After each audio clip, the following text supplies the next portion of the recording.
Welcome to the first episode of Marshall and the Host Talk Pokémon. Hey, I'm Marshall. And I'm the host. And what are we reviewing today, Marshall? Well, today we'll be reviewing the very first episode of Pokemon, the thing that got us all started and hooked. Well, that is after the games got us started and hooked. That's right. Those games were great and still are. But let's focus today on the first episode.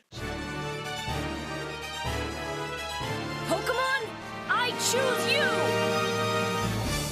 Yeah, and this is all part of the first season, which is the Indigo League. So this is the one that we'll all mostly remember from the Red and Blue, going through the Elite Four and such. So let's get started on that. As you start with the opening scene, the first thing that you get is the Pokemon theme song.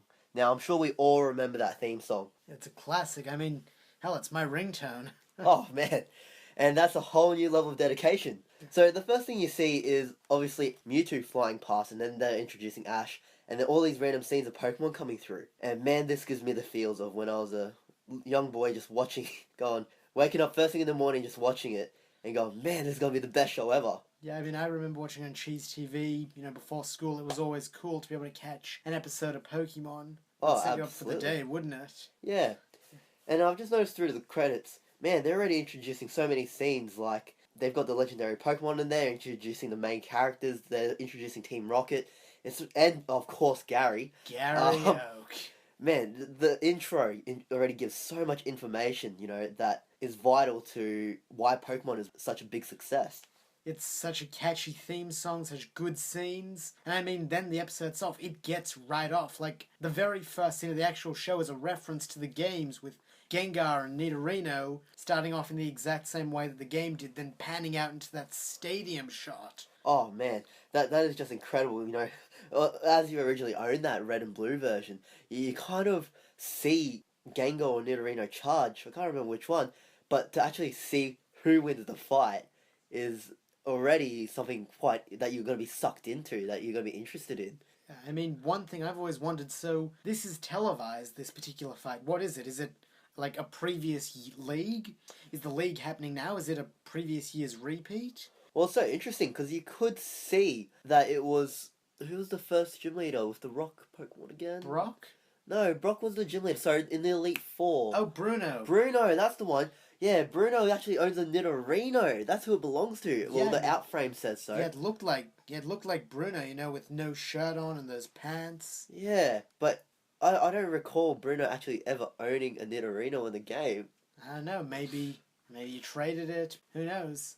Anyway, straight after that credit, goes out into the actual anime that we're all interested in, and that is Ash. The legendary hero Ash. He is finally introduced. Yeah, declaring that he's going to be a Pokemon master. I mean, look at all the neat stuff he has in his room. There's that Poliwag thing, which, I don't know, looks kind of like a bong to me. Is it a Poliwag bong? I mean, look at it. It's got like that little, it's like a water spout body. It's got that little thing in its mouth. I think it's a bong. And then Ash's mother comes in. She's kind of the worst, just, yelling at him, going, "Why aren't you in bed?" I mean, when I was a kid, I couldn't sleep the night before my birthday. Could you? Oh, I don't think it's that. I think it's more that it's 11 o'clock and Ash is supposedly supposed to be 10 years old.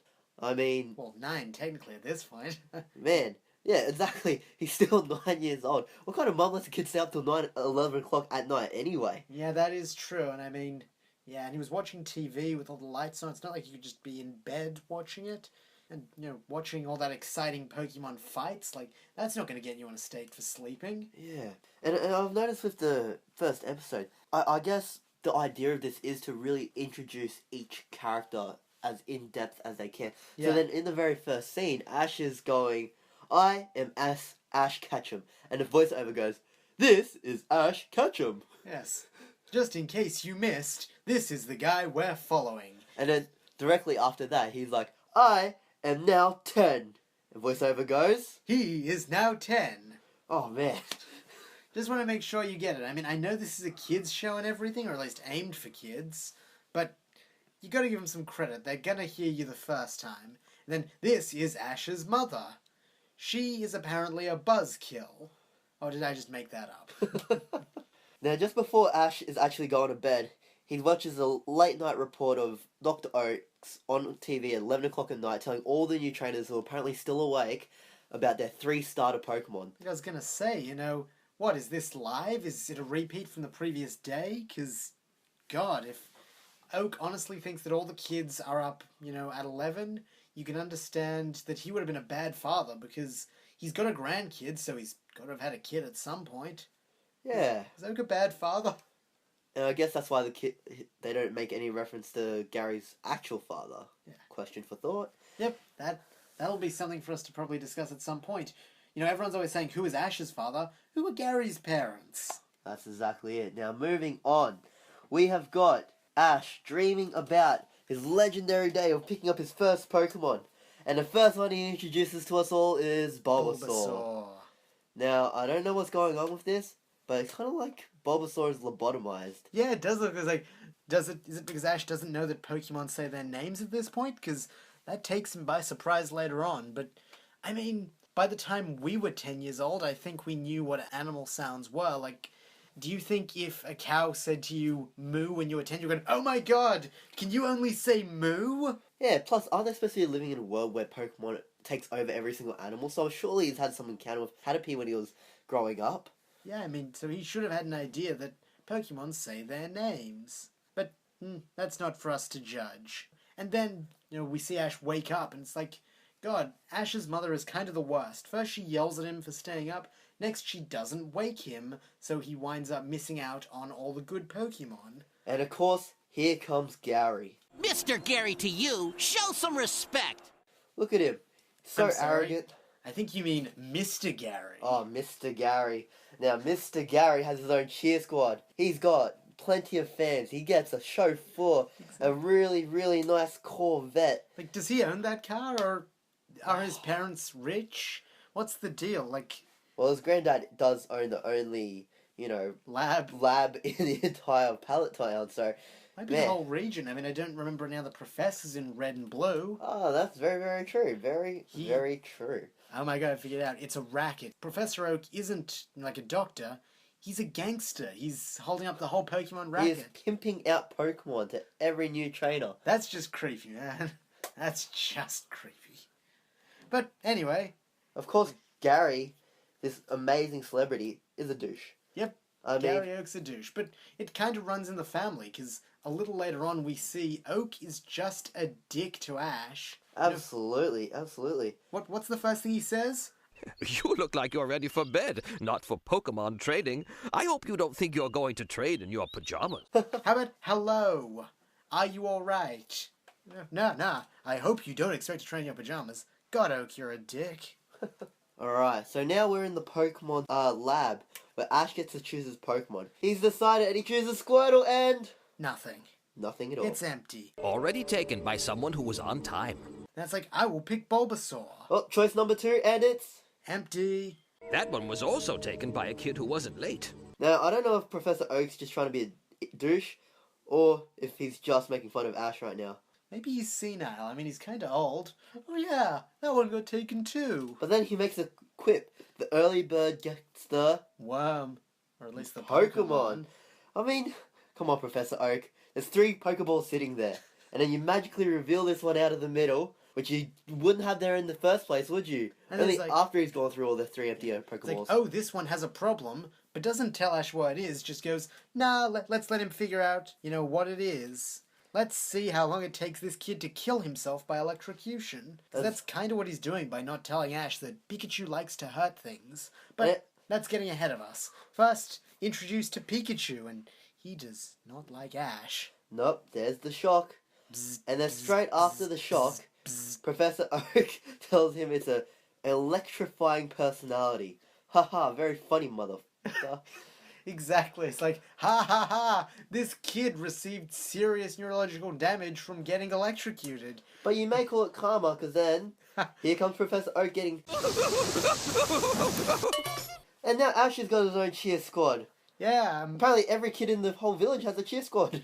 I suppose that's probably the big event of the year. 4 kids getting sent off on their way. Some stranger has tears in his eyes. Yeah. Oh my god, Ash is leaving. Or maybe Do you know it's Ash? Ash's father. Ah, maybe that is it. Because we never know who Ash's father is. Maybe that's him. And of course the overprotective mother, packing everything that you can imagine. Gee, it's nice of her to pack hot chocolate. It is. I would like some hot chocolate. I can like some hot chocolate too. Next thing you notice is, again, She was an Professor... I don't know what's going on with Professor Oak. I mean, Pikachu electrocutes the whole crowd, and only after Professor Oak goes, sucked in, guys, you're getting electrocuted, does he actually tell him, oh, rubber reduces the electrical shock of electricity. Yeah, it protects you from electricity. I actually learnt that from Pokemon. That is actually my very, very first lesson, that rubber protects you from electricity. That is... Go Pokemon. Yes. Teaching us life lessons since... So kids, if you're ever gonna hug a PowerPoint, make sure you wear some electric gloves. Rubber gloves. Rubber gloves, yes. Electric gloves will kill you. Don't wear electric gloves, kids. And then I'm just remembering this great bit where Ash's mom's like, oh, you're playing catch, when Ash tries to put it back in its ball. I mean, God, she's both the worst and an idiot in this episode. Or she could just be the best mum and trying to save him from public embarrassment. Well, she told him to change his underwear in front of the crowd. I don't think she cares about that. Yeah, that's a very good point there. And Very good Pikachu's point, host. so happy with himself when he hurts the crowd. He's like, ha ha, I hurt humans. Now here comes Ash dragging this Pikachu up a hill with a clothesline around the gut. I'm sure that's not comfortable for Pikachu. No wonder he fucking hates you. That's Pikachu abuse. Someone call Peter.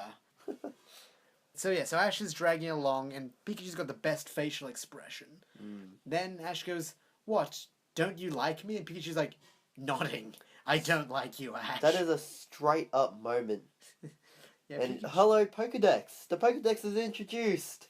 I gotta say, in the first couple episodes, the Pokédex seems to be, like, really omnipotent. You know, it knows exactly when to say... That's exactly it. It's almost like before they introduced Rotom, there's already a living being inside the Pokedex, so it doesn't need a Rotom. Exactly. But then, you know, Pokédex gets kind of dumb later on, but that's, you know, much of a muchness. One thing I thought was hilarious is that Pikachu knows how to work the dex better than Ash. Like, Ash is trying to figure out, what do these buttons do? Then Pikachu presses the one that says, some Pokemon don't like to be in balls. Maybe I should go catch a rat and make him do my assignments for me. Yeah, that might be good. I mean, it's smart enough to figure out how to work this advanced piece of technology, better than a human. Yeah, just get it to do all our work for us. But then, anyway, so Ash unties Pikachu and says, hey, let's be buddies. Pikachu bails. Just outright bails on I think Ash is trying to get him to actually fight, but yet again, nothing works. And then we see Ash trying to catch the Pidgey by himself. And again, I don't know what it is about everyone and everything being a douche to Ash. They just don't like him. This character is just not likable by the people in the anime. See, there was this one line that made me wonder. Before Ash threw the ball, he said, Enjoy your last moments of freedom, Pidgey, 'cause you're mine! does that mean he knows that he's enslaving the Pokemon? Does he realize what a horrible fate it is to be kidnapped from your home and dragged around to fight as a slave in a state-sponsored gladiatorial? Yes, and only after Pidgey runs away and doesn't... He blew the chance to actually catch him, does he actually say that you need to battle the Pidgey. You couldn't say that beforehand, but you can tell him about all these other things to make him look like an idiot. Exactly, the Pokédex is just an arse to Ash. Well, I suppose it was made by Oak, so must take on some of the characteristics of its creator. But then remember Ash's plan? Pikachu won't battle Pidgey. My shirt will battle Pidgey. And remember, he uses his, pajama shirt to try and grab Pidgey. What was like, sorry, buddy, and then he just grabs it. But Pidgey's not having a bar of that, is he? He uses his gust, and now Ash has no pajamas. And again, Pokédex, one step too late. Oh, Pidgey can use Whirlwind. And also, Sand Attack. And then Ash is left coughing, breathing in all these particles of sand. Because the Pokédex is always one moment too late. Yep, it's an asshole. And then there's Pikachu just laughing his ass off, going, ha ha ha ha. Oh, and then there was Rattata who steals Ash's food. Oh man, let's not get started on the Pokédex and the Rattata. It also comes out into open fields to steal food from stupid travelers. Oh, thanks Pokédex. Literally just called him stupid. Exactly, and Pikachu's just loving that, isn't he? He's going, ha ha ha ha ha. A rat stole your food, Ash. Maybe it's rat pride. I mean, Pikachu's an electric rat, isn't he? Oh, that's a very good point there. Rat pride. If you want to message us on Twitter, just make sure you add the hashtag #ratpride, one word. This might be a good time to plug our Twitter. You can find us at @MarshallHost, Marshall_host, capital M, capital H. If you've got anything you want to say to us, hit us up on social media. We'd love to hear from you. But anyway, back to the episode. Ash then thinks he spots another Pidgey, so he goes, Pikachu won't fight it, shirt didn't work, my food's been stolen, let's throw a rock at it. And then he ends up hitting up a Sparrow instead. And, yeah, that does not go But well for what I Ash. don't get is, Ash throws a rock, Sparrow gets this massive bruise and gets pissed off enough and ends up attacking Ash and Pikachu. Man, how's it gonna feel when you get electrocuted, when it gets watered down with water gun or whipped with Vine Whip? Man, Pokemon do not have it easy if a rock hurts its feelings. Exactly. And then when Spearow attacks Pikachu, Dex chimes in again. Wild Pokemon tend to be jealous of human-trained Pokemon. I mean, I think that's a lie, isn't it? Yeah, I don't know if I'm gonna be jealous of someone rotting in jail right now. More or less, more like slavery. Would you feel jealous of all these people being enslaved around the world? No. And I mean, if Ash, this dumb 10-year-old, can tell that he's taking away its freedom, then obviously it don't like being in a ball. Now the flock of Sparrow are coming after Ash and Pikachu. The Sandshrew is smart enough to get out of the way. The The Mankey are just watching because they think it's hilarious. Hey, I think I know what the Mankey was saying. $50 on the little yellow one. And when Ash has to be valiant to save Pikachu, Pikachu ditches him. oh, Don't worry, Pikachu. No matter what, I'll save you. Don't run ahead. goodbye Pikachu. Yeah. I'm trying to protect you. Ow, he gets whacked by Spearow, but they didn't seem to care much about Ash. Even though he threw the rock, hit the Pikachu. I suppose it is chubbier and tastier. But then Ash picks up... What if Pokemon actually eat other Pokemon? Well, I mean, unless they're all, herbivores, then someone's got to eat it. I wanted to humans eat Pokemon. Actually, does that mean all humans? Yeah, are all humans vegetarian then? Maybe. Or maybe they just eat Magikarp. I mean, it's slow moving, it's pretty fat. But apparently the scales are unbreakable. Magikarp? Yeah. I've smashed some Magikarp in the games. I think we all have. They're a worthless little fish. Magikarp and chips.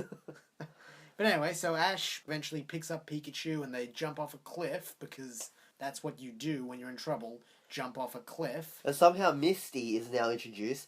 Now, we all remember Misty. Some people used to have a crush on Misty. I know I have a crush on the people who cosplay Misty. Anyway, Misty is somehow able to pull up Ash from a fishing rod. Now, either that's a strong-ass fishing rod, or Misty has some ridiculous steroid-filled muscles there. Well, theoretically, if you look at it from physics point of view, everything's lighter underwater, so...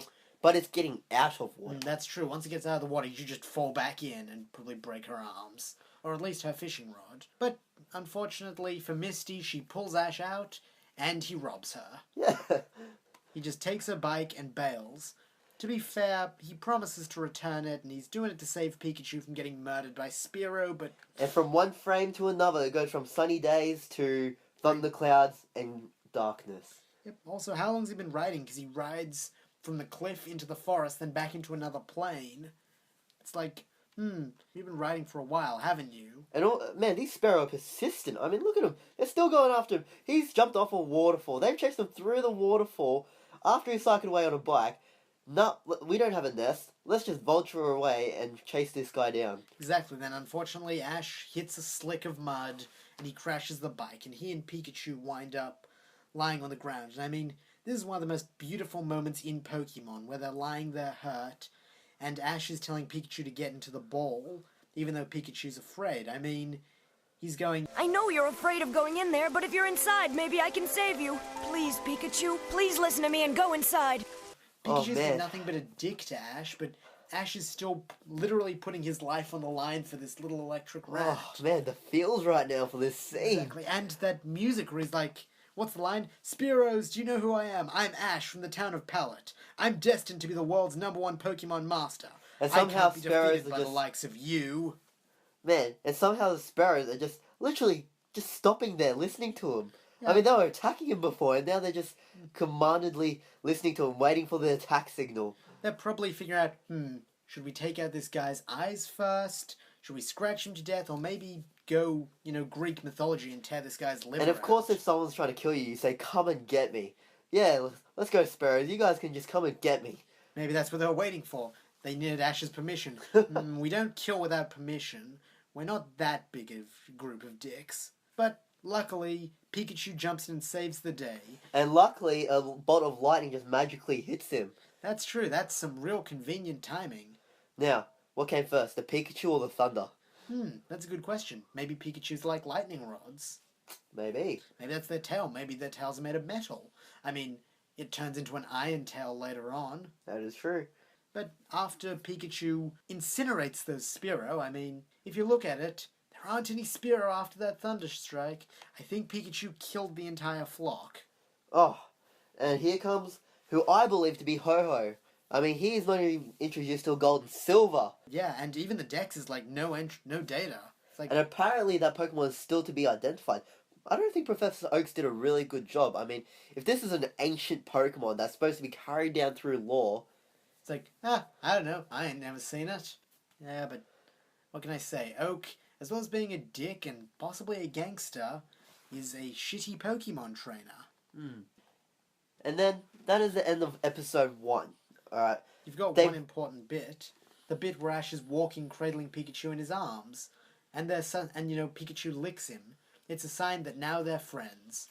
I That's wonder, true. what made them friends? Was it when they jumped off a cliff?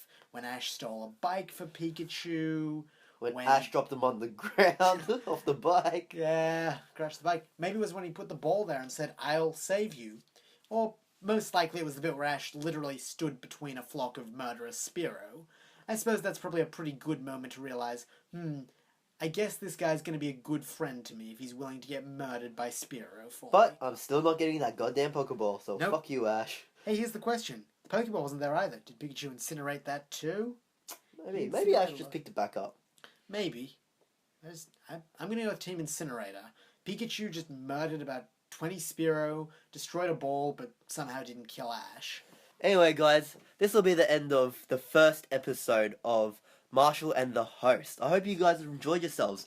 If you have any questions, any feedback, feel free to message us on any of our social media platforms. Or to email us at marshallandthehost@gmail.com. All one word, all lowercase. We would love to hear from you if you have anything you think we could do better, anything to recommend, even if you just want to tell us how much you love us. So, goodbye from Marshall. And from the host. And we'll Pikachu later.